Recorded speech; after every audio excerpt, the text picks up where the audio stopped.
Alright, well being the Blitz OG that I am, I decided I would start to share my extensive kit knowledge with the wider community. I hope that this series will help people to stop asking, what kit should I get? How do I play X kit? And start subscribing to my channel. I should also mention that Hey, I'm a Slime will be doing this series alongside me and will posting his guides whenever I do.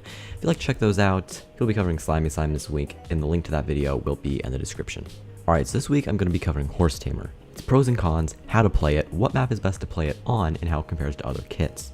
At level 10, Horsetamer gets Protection 2 Diamond Boots, with a leather chestplate, leggings, and helmet. It also gets an Unbreaking 1 Diamond Axe, a horse with Diamond Horse Armor, a saddle, and 8 apples. Horsetamer is easily the most popular level X in the game, with somewhere around 150 purchases, and one which is often classified as being skillless. But this is simply not true. While the kit certainly isn't hard to play at a basic level, there is a large amount of strategy and skill required to play it well. One example of a unique application of Horsetamer would be flaming arrows. Most people haven't tried using flaming arrows with Horsetamer, or if they have, it was by accident. But this is actually one of the most insanely good and effective ways to use flaming arrows. Surprisingly, in most scenarios, regen is actually an inferior kill effect to flaming arrows. The main advantage of Horsetamer when compared to other similar kits is this. It gives you similar gear when compared to Speleologist, Knight, or any other such kit once you get to level X. But with the added bonus of extreme mobility. You can choose your battles very, very carefully, never being forced to take an unfavorable fight. It also allows you to loot scoop and kill steal with relative ease, when compared to most other mobility kits. Another good way to abuse this mobility is on hills. Horses can climb much faster than players, regardless of the horse's speed. This is abusable on any map with sloping terrain. You can also position yourself near a hill before a fight. If you start to lose the fight, you can get on your horse and scale the hill, leaving your enemy in the dust. This kit is good for both passive and aggressive playstyles. However, I would categorize it as an opportunistic kit, since the way you're going to be wanting to play the kit is going on a pretty basic chest route and then going around the map looking for those perfect opportunities that allow you to really make use of your horse.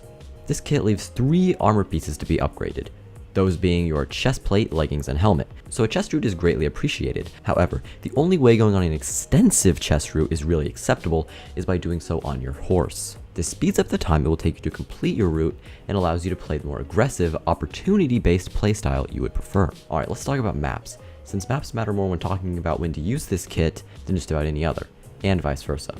The kit is very versatile and can be used on just about any map to great success. However, there are a few maps which make this kit really shine. Those maps are Despair V1 and Citadel.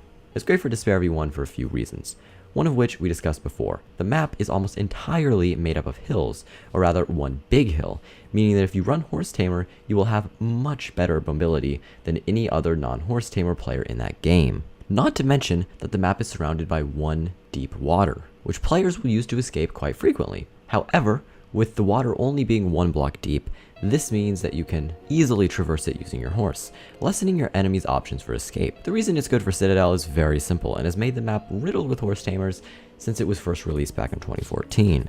The reason, of course, is that Citadel has no enchanting table, meaning that unless somebody has a 6+ damage weapon with their kit, you will have the best weapon in the game since there is no enchanting a stone sword. Another upside of the kit is its very few counters.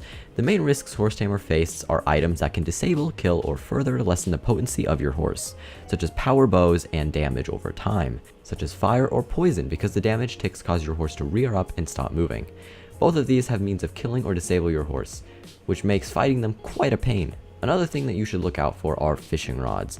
They can cause the horse to freeze via the damage tick, and a rod can be retracted, pulling your horse towards the enemy. All in all, Horse is an extremely powerful and versatile kit, which if used correctly can be quite the force of destruction. So yeah, go on a chest route, get on your horse, start going after kills, and you'll have some pretty good success with this kit. If you'd like to see more guides like this, make sure you like and subscribe, and tell me what kit you would like to see next, as I will be taking suggestions. Also make sure to check out Hey, I'm a Slime's video down in the description below, as he will be covering Slimy Slime. Alright, I will see you guys next time.